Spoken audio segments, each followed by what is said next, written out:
देखिए आज हम लोग सीखेंगे गुणनखंड करना। यहाँ पर मैंने दो सवाल दिए हैं, एक 24 है और दूसरा है 23। तो आइए देखते हैं हमें इनके गुणनखंड कैसे करें। सबसे पहले क्या है हमारे पास 24 है, तो यहाँ पर लिख दीजिए 24 को 24। अब देखिए गुणनखंड करने के लिए हमें सबसे पहले करना क्या होता है। गुणनखंड का मतलब है कोई संख्या दी गई है उसको छोटे छोटे भागों में विभाजित करना। तो वही प्रक्रिया यहाँ से है। अब हम देखिए इसमें क्या करेंगे, सबसे पहले हम सबसे छोटी संख्या 1 को छोड़कर छोटी यानी कि 2 से इसमें भाग देना शुरू करेंगे और उस संख्या से भाग देते हैं हम जो दी गई संख्याएं होती हैं जो कि पूरी तरीके से विभाजित हो जाए। मतलब जब हम भाग दें तो उसका शेषफल 0 आना चाहिए, तब तो हम 2 से इसे विभाजित करेंगे। अब देखिए 2 का भाग हम 24 में देंगे तो कितना आएगा, यहाँ पर 12 आएगा।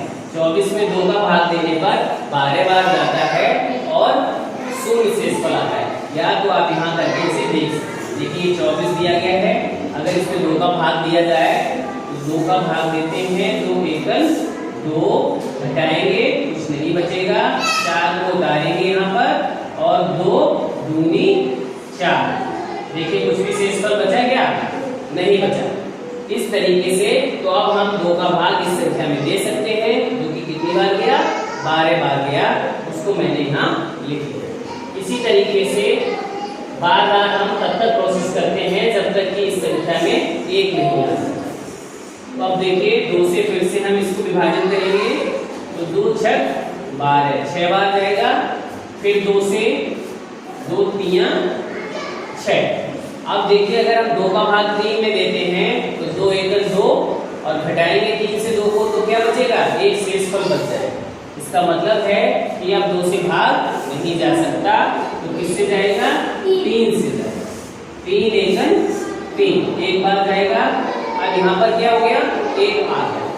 अब ये जो इधर संख्याएं होती हैं वो होती हैं इस संख्या के गुणनखंड। तो यहाँ पर हम लिख देंगे 24 बराबर 2 गुणे 2 गुणे 2 गुणे 3।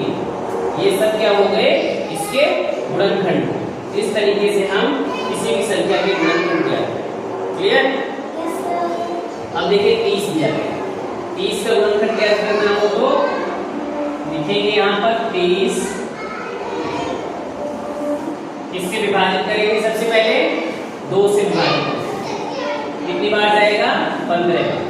अब फिर 2 से अगर विभाजित करें तो 15 पूरा पूरा विभाजित नहीं होगा, इसलिए हम 3 से भाग देंगे तो 3 से 15 5 बार जाएगा। अब 5 से 5 एकन 5, 1 आ गया।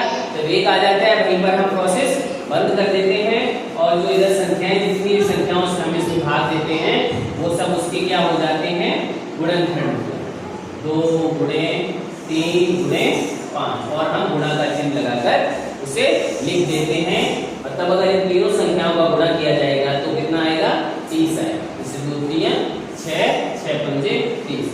तो इस तरीके से हम गुणनखंड करना सीखते हैं और उसके बाद लासा ज्ञात कर पाएंगे।